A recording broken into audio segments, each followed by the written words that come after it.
नमस्ते दर्शकले सम्पूर्ण महानुभावहरूलाई आज पनि म यहाँहरुमा फेरि एउटा यो छोटो सानो भिडियो लिएर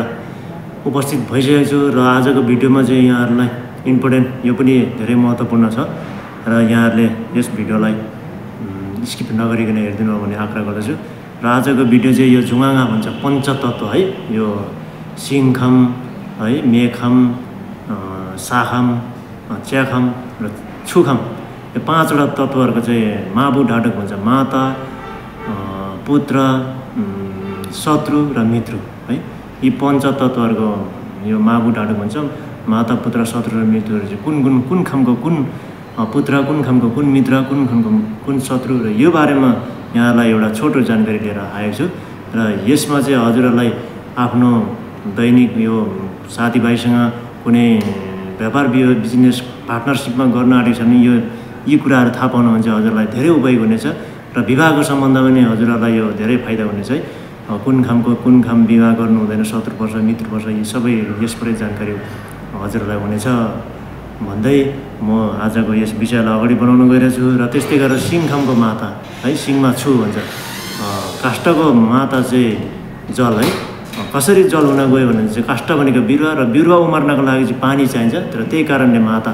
है त्यस्तै गरेर छुमा च्याक जलको माता चाहिँ फलाम है जलको आमा चाहिँ फलाम र फलामलाई ताप दिएमा चाहिँ पानी बन्छ र त्यसै कारणले चाहिँ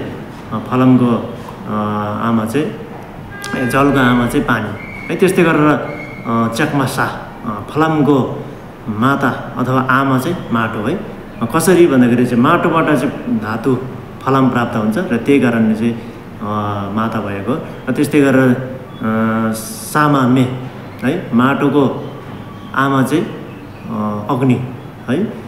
अग्निले चाहिँ वस्तुलाई नष्ट गरी माटो बनाउँछ र त्यसै कारणले चाहिँ अग्नि चाहिँ आमा है त्यही कारणले र त्यस्तै गरेर अग्निको मेमा सिङ अग्निको आमा चाहिँ काष्ठ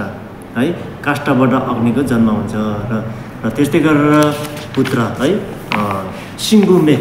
काष्ठको पुत्र चाहिँ छोरा अथवा छोरा चाहिँ अग्नि है मेबुसा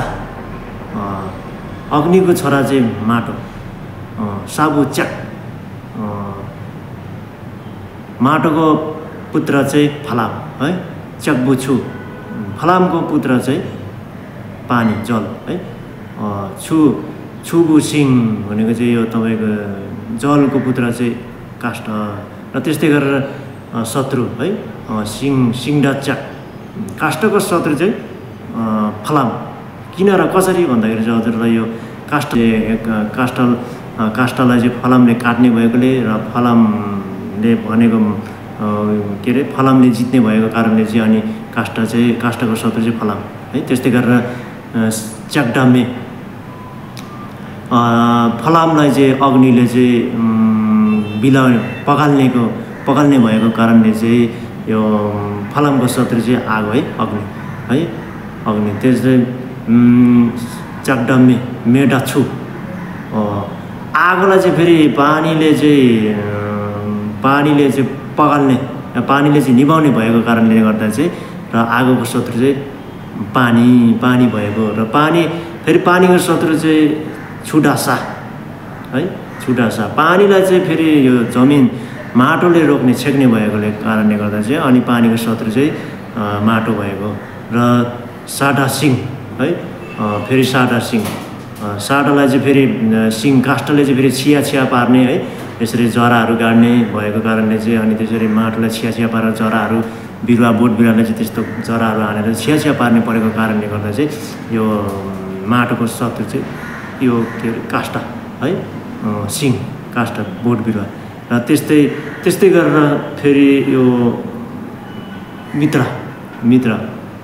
सिङडोक्सा भन्छ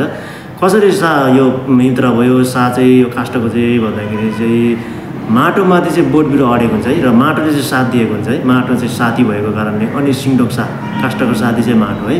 साढोक्छु है साढोक्छु अनि जमिन र माटो चाहिँ फेरि सँगै यसरी मिलेर बसेको कारणले है त्यसरी जमिन मुनि खन्दाखेरि हामीले पानी भेट्छ नि है, त्यस्तै कारणले चाहिँ जमिन र पानी सँगै एक नाश भएर यो नङ्ग्रा मासु जस्तो भएको कारणले चाहिँ अनि यो मित्र बन्न जान्छ है। ढोक्पो साथी सिङडोक्सा साटोक्छु है, साको जमिनको ढोक्पो साथी चाहिँ फेरि यो के अरे पानी है। अनि त्यसै गरेर छुटुक्मे है, छुटुक्मे किनभने यो अग्निलाई चाहिँ यो पानीले चाहिँ यो आगोलाई निभाउने भएको कारणले चाहिँ अग्निले फेरि साथ दिएको मानेको कारणले चाहिँ आगोले मानेको कारणले पानीले यसरी निभाउँदाखेरि निभेको कारणले चाहिँ आगोले मानेको कारणले चाहिँ यो अग्नि चाहिँ मृत्यु परेको पानीको है, जलको मृत्यु पर्न गएको हो। र त्यही कारणले चाहिँ यो पानीको मृत्यु चाहिँ अग्नि। र त्यस्तै गरेर यो मेडोकच्याक फेरि कसरी यो ढोक्पो साथी पर्न गयो भने चाहिँ आगोको चाहिँ फेरि यो फलाम चाहिँ फेरि आगोले बिगाउने है, बिलाउने अथवा पकाल्ने भएको कारणले गर्दाखेरि चाहिँ फलामले माने नि त आगोले बिलाउँदाखेरि, त्यही कारण फलाम चाहिँ साथी ढोक्पो साथी भएको है। त्यस्तै गरेर च्याकडोकसिङ फेरि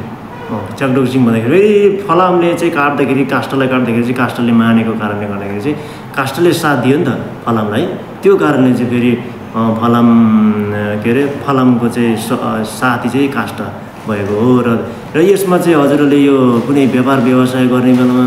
है पार्टनरको खोजीमा सही पार्टनर चुन्नु नसकेको खण्डमा चाहिँ हजुरहरूले यो माताको प्रयोग गर्नु भने चाहिँ एकदम राम्रो हुन्छ है। यो पार्टनरसिपमा यो कुनै कम्पनी अथवा कुनै व्यापार बिजनेस, कुनै होटेल, कुनै पसलहरू खोल्नुभयो भने है, अथवा कुनै आफ्नो व्यापार व्यवसाय बिजनेसको लागि कुनै पनि चिजहरू हजुरहरूले गर्दा चाहिँ यो माता पारेर चाहिँ गर्नुभयो भने चाहिँ एकदम फलिफा हुनेछ। किनभने माता आमाले त सहयोग गर्ने हो नि त है, स्याहार सुसार गर्ने भयो, दुध पनि दिने हो, त्यसरी रिलेसन चाहिँ त्यसरी हजुरहरूले बुझ्नु होला। अनि ढोक्पो साथी भनेको कारण चाहिँ त्यो है, अघि मैले जुन भने हो त्यो हो। यो सिङखामकोले चाहिँ कुनै पनि चाहे जुनै पनि वर्ग होस् र हो, त्यो वर्गको तपाईँले पार्टनरसिपमा गर्दा चाहिँ यो वर्ग चाहिँ भने खाम अनुसार पनि तपाईँलाई धेरै कुरा थाहा हो, सजिलो हुन्छ, धेरै फाइदा हुन्छ है। र त्यही कारणले चाहिँ हजुरले यो खामको माबु ढाडो है, शत्रु मित्रु पुत र यो साथी यो थाहा भइसकेपछि हजुरलाई धेरै नै उपयोग हुनेछ। र यसै कारणले यो विवाहमा पनि लागु हुन्छ तपाईँहरूको। यो मेखाम र छुखामको विवाह भयो भने चाहिँ अलिकति यो डिस्कस पर्ने है, झगडा परिरहने हुन्छ है, आगो र पानी शत्रु भएकोले। हो यसरी यहाँहरूले पहिचान गरेर यसबाट फाइदा लिनु सक्नुहुनेछ भन्दै र आजको यस भिडियो हजुरहरूलाई के कस्तो लाग्यो र यहाँहरूले लाइक सेयर सब्सक्राइब गरिदिनु होला र आफ्नो मनपर्ने साथीभाइहरूलाई पनि सेयर गरिदिनु होला भन्दै यस भिडियोबाट बिदा हुन चाहन्छु। र फेरि पनि आगामी नेक्स्ट भिडियोमा यस्तै हजुरलाई भिडियो यो ज्ञानवर्धक भिडियोहरू लिएर उपस्थित हुनेछु भन्दै बिदा हुन चाहन्छु। लासो फेब्रुअरी